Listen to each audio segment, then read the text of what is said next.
Raya, kami bersama untuk rakyat semua. Tak ada yang tertinggal di belakang sana.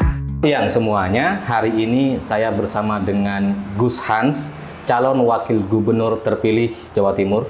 Terpilih Gus ya? Belum. Amin.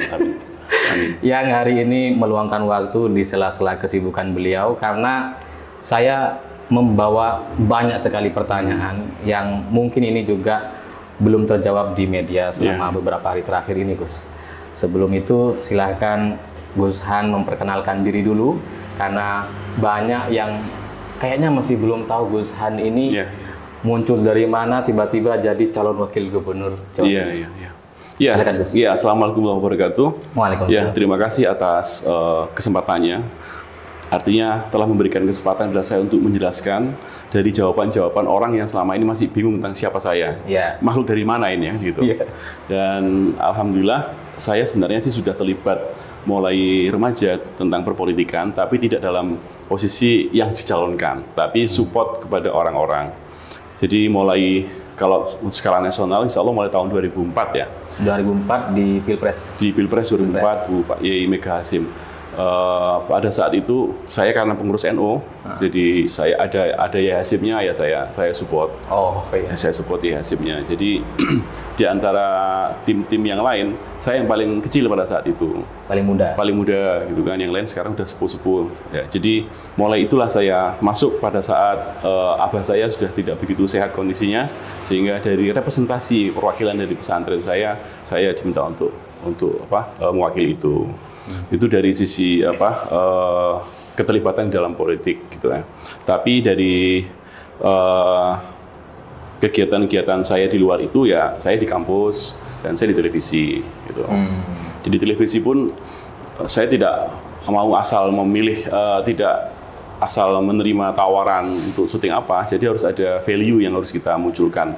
Jadi saya terjerembab di dalam dunia televisi itu mulai tahun 2010 ketika Yai Mutawakil minta saya untuk bantuin TV 9 untuk menjadi direktur operasional pada saat itu. Nah, karena saya tahu operasional TV itu agak high cost, maka saya ngerangkep lah menjadi host di acara itu. Ya. Nah, kita punya program Melangkah Bersama Hans. Mas Eko ini sungguh bermakna di wilayah lokalisasi ini. Untuk kegiatan-kegiatan sosial, karena saya dulu ketua LKK PWNU Jawa Timur. Jadi LKK itu kan lembaga kesejahteraan keluarga yang berkaitan dengan kegiatan sosial. Maka kita buat laporan dari kegiatan sumbangan-sumbangan itu untuk transparansi kepada para donor. Kita bikin kegiatan syuting di TV. Penyerahannya pun orang jadi tahu uangnya diarahkan kemana, begitu. Lebih ke arah transparansi dan inspirasi. Itu tahun berapa? Tahun 2010. Ya, terus kita punya program lagi namanya Amazing Muslim. Nah, Amazing Muslim inilah yang sampai sekarang ini berkembang menjadi sebuah tayangan internasional yang membuat saya jarang di Indonesia, gitu. Jadi saya syuting saya kebanyakan di luar negeri. Jadi Amazing Muslim, habis itu ada Winda TV lagi di setelah beberapa tahun, 1 tahun atau 2 tahun di TV 9. Ternyata program saya dibeli oleh Jakarta. Sebentar. TV 9 ini Malaysia kalau di sini, Surabaya. Di Surabaya. Jadi dulu dikelola oleh PWNU. Oke. Ya, TV 9. Yang sempat terbakar itu kan studionya tapi masih nggak apa-apa kan 9 TV-nya. Itu masih aman, masih ada. Gitu. Ya, terus habis itu diambil sama Jakarta, saya pindah Jakarta.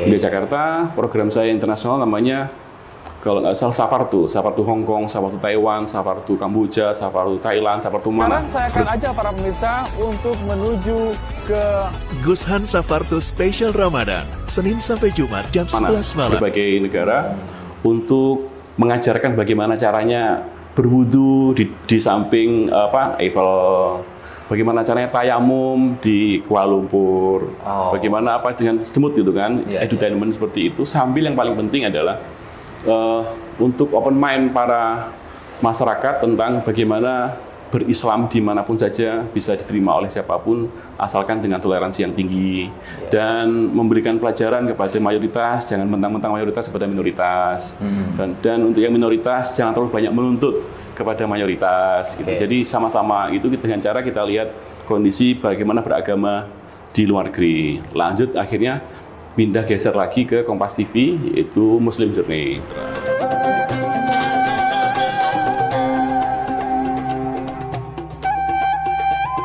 Muslim's Journey. Muslim Journey juga sama ke luar negeri, dan satu lagi yang di Kompas TV itu Sapa Santri. Kenali Islam dan santri lebih dekat dalam Sapa Santri di Sapa Indonesia Pagi. Jadi Sapa Santri program saya untuk mengekspos aktivitas para santri, alumni santri, kiai pesantren, dan sejarah pesantren di Kompas TV. Jadi untuk mengimbangi berita-berita minus pada saat itu di televisi, maka cara merespon berita minus itu tidak perlu mengcounter mereka, tapi tunjukkan prestasi-prestasi dari para santri-santri itu, gitu. Nah, terus dari sekian itu, alhamdulillah saya sudah 32 negara yang saya sambangin di dunia ini, ya, dengan harapan bisa membuka wawasan masyarakat Itu Indonesia. berapa tahun itu Gus di stasiun TV itu pindah-pindah itu? 2010 sampai 2000 sekarang ini. Sekarang kan kebanyakan saya di TV One, Damai Indonesiaku biasanya saya ngisi. Gitu. Saya sudah agak berkurang setelah COVID kemarin gitu. Jadi lumayan 2010 sampai 2022 masih. Oh, jadi mungkin dari segmen kalangan santri atau orang-orang yang pesantren mungkin sudah sangat familiar dengan Gus Hans mungkin ya. Yang bisa jadi yang Sapa Santri itu sudah 240 episode. Seluruh Indonesia. Ya, ini mohon maaf Gus, saya nanya, mungkin salah nanya saya.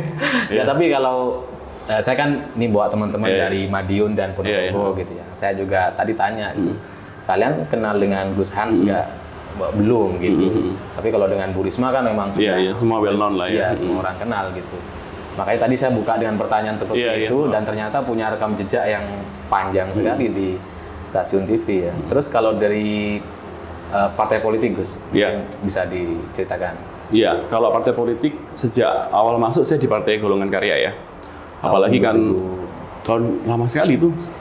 Karena memang kan Darul Ulum itu pesantren pertama kali masuk Golkar ya di Indonesia ini. Oh iya? Iya kan, ada Yai Mustain, ya Asad Umar, Abah saya gitu kan. Itu kan yang pertama kali untuk masuk di Partai Golkar di saat itu. Nah, mungkin saya meneruskan itu gitu. Jadi sudah ada rekam kesananya. Tapi pada saat pemilu 2004, abah saya berikhtiar untuk support Bu Mega sama Yai Hasyim ya.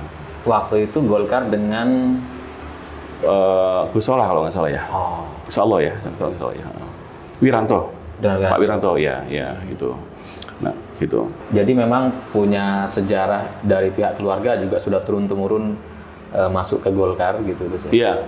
Dan terakhir kan di BRI apa saya? Oh, di BRI ya. Dan kemudian posisi terakhir Gus Hani kalau nggak salah wakil ketua bidang pemenangan DPD Provinsi Jawa Timur, wilayah Mojokerto, Jombang, Nganjuk, Madiun, Bojonegoro, Tuban. Ini mohon maaf Gus, ini kan wakil ketua DPD Golkar, kemudian maju di Pilgub Jawa Timur bergandengan dengan Ibu Risma atau didukung oleh PD Perjuangan dan Hanura atau Hanura. Sementara dari sisi Golkar sendiri kan keputusannya sudah lebih dulu mendukung Khofifah dan Emil Dardak. Iya. Sementara Gus Han ini kan posisinya bukan posisi yang ini posisi yang top level, nantian di Jawa Timur wakil ketua DPD.